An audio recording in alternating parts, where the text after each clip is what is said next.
धर्मराज जी की कहानी। एक बुढ़िया माई थी। यह व्रत नियम बहुत रखती थी। एक दिन भगवान के घर से यमदूत लेने आए। बुढ़िया माई यमदूत के साथ चली गई। आगे गहरी नदी बह रही थी। बुढ़िया माई डूबने लगी। तब यमदूत ने पूछा, माई गाय दान की हुई है क्या? बुढ़िया माई ने मन में गाय माता का ध्यान किया तो गाय माता उपस्थित हो गई। गाय की पूंछ पकड़कर बुढ़िया माई ने नदी पार कर ली। आगे गई तो काले कुत्ते खाने दौड़े। तब यमदूत ने पूछा, कुत्ते को रोटी दी है क्या? बुढ़िया माई ने मन में कुत्ते का ध्यान किया तो कुत्ते चले गए। आगे चली तो काले कोए बुढ़िया माई को चोंच मारने लगे। तब यमदूत ने कहा, ब्राह्मण की बेटी को सिर में तेल लगाने को दिया है या नहीं? बुढ़िया माई ने ब्राह्मण की बेटी को याद किया तो कोए ने चोंच मारना छोड़ दिया। आगे गई तो पैरों में कांटे चुभने लगे। यमदूत ने कहा, चप्पल दान की है क्या?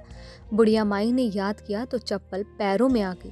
आगे चली तो चित्रगुप्त जी ने यमदूतों से पूछा, आप किसको ले आए हो? यमदूतों ने कहा, बुढ़िया माई ने बहुत दान पुण्य किए हैं, लेकिन धर्मराज जी का कुछ नहीं किया, इसलिए आगे के द्वार बंद हैं। तब बुढ़िया माई ने विनती की कि मुझे 7 दिनों के लिए धरती पर जाने दो। मैं इन 7 दिनों में धर्मराज जी की कहानी सुनकर उद्यापन कर वापस आ जाऊंगी। धर्मराज जी ने उसके प्राण लौटा दिए।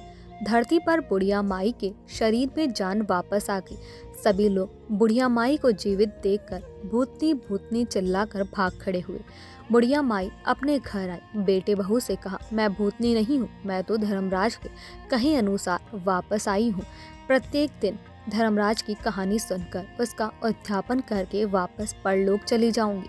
यह सुनकर बेटी बहू ने पूजा की सभी सामग्री ला दी, लेकिन कहानी के समय हुंकारा नहीं भरा। तब बुढ़िया माई पड़ोसन के पास गई। पड़ोसन ने कहानी सुनी और हुंकारा भी भरा। बुढ़िया माई ने 7 दिनों के पश्चात उद्यापन कर दान दिया। 7वें दिन धर्मराज जी ने बुढ़िया माई के लिए स्वर्ग से विमान भेजा। विमान देखकर सभी गांव वालों ने स्वर्ग जाने के लिए कहा। तब बुढ़िया माई ने कहा, मेरी कहानी तो केवल पड़ोसन ने सुनी है।